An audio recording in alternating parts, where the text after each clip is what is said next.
Hello à tous, c'est Gumi, bienvenue dans cette nouvelle vidéo. Aujourd'hui on va parler des dernières actualités du jeu Stephen, notamment une très importante pour la sécurité de l'application pour éviter les arnaques. Donc si t'es prêt, c'est parti. Juste avant de commencer, voici mon compte Twitter @GumiStephen. Je vais bientôt organiser un nouveau giveaway Stephen, donc n'hésite pas à t'abonner pour ne pas rater quand je lancerai le concours. Alors aujourd'hui il y a eu une mise à jour de l'application Stephen. On peut voir que désormais nous sommes dans la version 0.6.6 et justement cette mise à jour a apporté une grosse nouveauté par rapport à la sécurité de l'application, c'est-à-dire l'authentification à 2 facteurs. Donc si jamais tu ne sais pas ce que c'est un moyen de protection supplémentaire pour protéger n'importe quel compte. Il y a de plus en plus de sites internet qui mettent en place justement cette protection supplémentaire pour protéger leurs utilisateurs et c'est maintenant le cas de Stephen.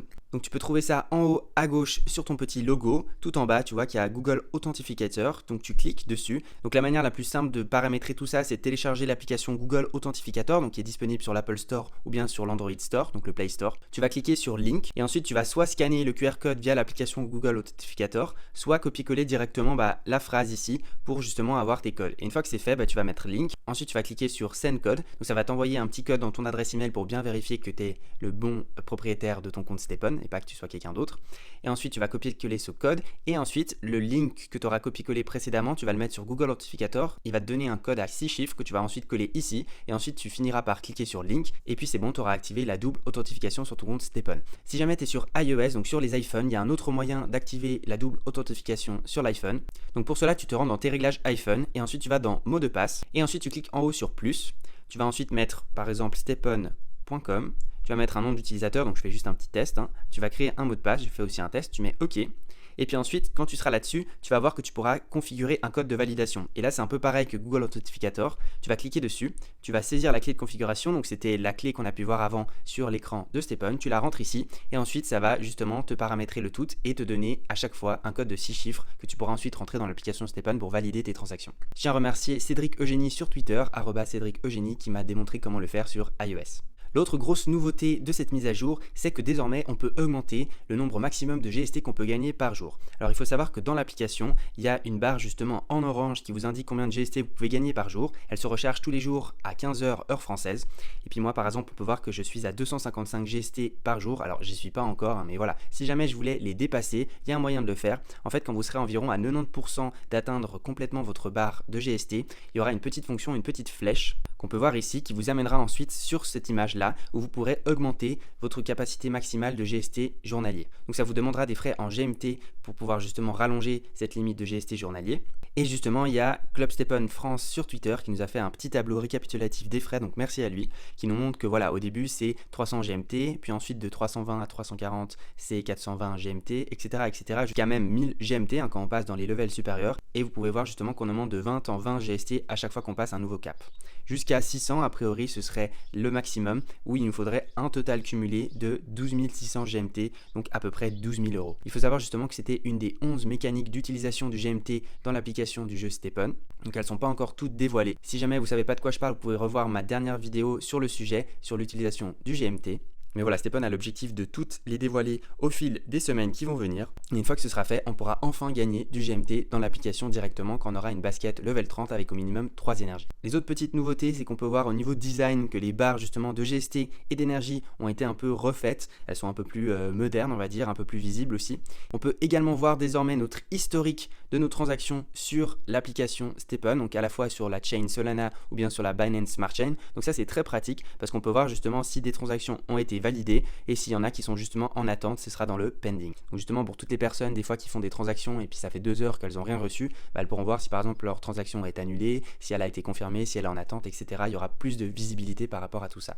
Une autre nouveauté annoncée qui a été un peu plus précisée dans le dernier AMA sur Discord de la team Stephen, c'est par rapport au parchemin. Donc tout bientôt, pour pouvoir minter des nouvelles chaussures, il faudra débourser un prochain item dans le jeu qui s'appellera un parchemin. Donc en anglais c'est un scroll. Et justement, ils nous disent que pour minter une nouvelle chaussure, on aura besoin de 2 scrolls. Et puis pour minter justement une chaussure uncommon avec une chaussure rare, il faudra à la fois un scroll uncommon et un scroll rare. Donc en fait on aura des parchemins de rareté à l'effigie des chaussures, donc des parchemins communs, uncommon et puis rares, qu'on gagnera pour rappel lorsque l'on fera nos runs. Et justement ce nouvel item il a été mis en place pour lutter contre les personnes qui voudraient simplement utiliser Stephen pour créer une sorte de ferme de chaussures et créer des chaussures à l'infini sans même participer au jeu, donc aller courir, marcher tous les jours. Alors ces parchemins, si jamais vous ne faites pas de course, ils seront quand même disponibles dans la marketplace. On ne sait pas encore exactement où ni à quel prix ils seront mis sur le marché. Il nous précise aussi un nouvel événement qui va bientôt arriver sur StepN. Ce sera un événement où on pourra brûler en fait une chaussure pour en améliorer une autre, c'est-à-dire qu'on devra en fait effacer une de nos chaussures pour en améliorer une deuxième. Il vous faudra 2 chaussures common, dont une avec des meilleurs stats que l'autre. Si vous voulez améliorer l'une des deux, vous allez devoir brûler l'autre. Et en fait, après, la chaussure qui reste, ces points d'attribut, ils se verront réattribués selon en fait une sorte d'intervalle entre les points d'attribut minimum de la chaussure et maximum de l'autre chaussure. Donc il nous donne un exemple tout simple. Donc si vous avez 2 chaussures, une qui a par exemple 1 point en efficience et l'autre qui a par exemple 8 points en efficience, et bien la chaussure qui reste aura en fait une sorte de tirage au sort entre 1 et 8 points d'efficience pour déterminer ces nouveaux points d'efficience. Donc ce sera entre 1 et 8. Alors dit comme ça, c'est un peu bizarre parce que forcément, si on veut vraiment se garantir des hauts points d'attribut, il faudrait détruire une chaussure avec déjà beaucoup de points d'attribut. Donc je trouve un peu ça bizarre, mais peut-être que justement, on pourra combiner en fait les chains sur StepN, donc à la fois sur Binance et Solana. Donc acheter par exemple une chaussure runner quasiment parfaite à moindre coût sur Solana, la brûler pour ensuite essayer d'augmenter une trainer sur la Binance Smart Chain. Et puis là, forcément, ça pourrait en valoir beaucoup la peine parce que si vous avez une trainer qui est quasiment parfaite sur la Binance Smart Chain, actuellement, vous pouvez gagner beaucoup d'argent. Donc on va voir comment ce sera implémenté, mais en tout cas, hâte de voir tout ça.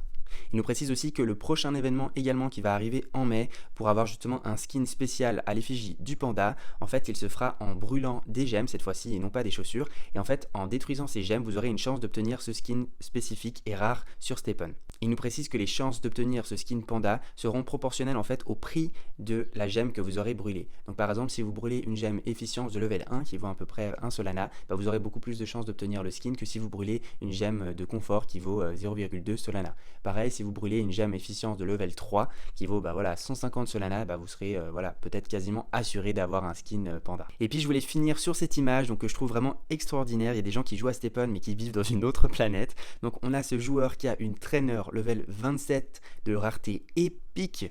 Donc c'est vraiment des chaussures extrêmement chères. Hein. Donc elles sont à 1000 Solana sur le marketplace la moins chère. Donc voilà, on est autour des 50 000 francs la chaussure. Et puis c'est pas fini, vous pouvez voir qu'il a des gemmes de level 4 associées à la chaussure. Donc ça lui fait un total de 700 points en efficience, 500 points de luck, 328 en confort et 150 en résilience pour un total de 620 GST gagnés lors d'une run avec bien sûr un coffre légendaire. Donc voilà, donc lui par exemple, il sera très content de pouvoir augmenter sa limite de GST journalier et atteindre les 620. D'ailleurs, il les a sûrement atteints. Donc voilà, je trouvais ça vraiment extraordinaire. Donc ça lui fait environ du 1800 $ par jour. Donc si tu mets ça au mois, ça nous fait environ du 54 000 par mois. Donc il rembourserait sa chaussure au bout d'un mois. Donc ça c'est top. Donc voilà, je trouve vraiment abusé. Donc j'aimerais bien avoir une chaussure épique, mais je pense pas que ce sera demain la veille. En tout cas voilà, dis-moi ce que t'en penses dans les commentaires. N'oublie pas de t'abonner à ma chaîne YouTube pour ne pas rater les prochaines vidéos sur StepN. Tu peux également me suivre sur mon compte Twitter à l'écran @GummyStepN. On a aussi un groupe Telegram privé où on se partage plein d'astuces avec le lien en barre de description. Moi je te dis bon run, prends soin de toi et à très vite. Ciao.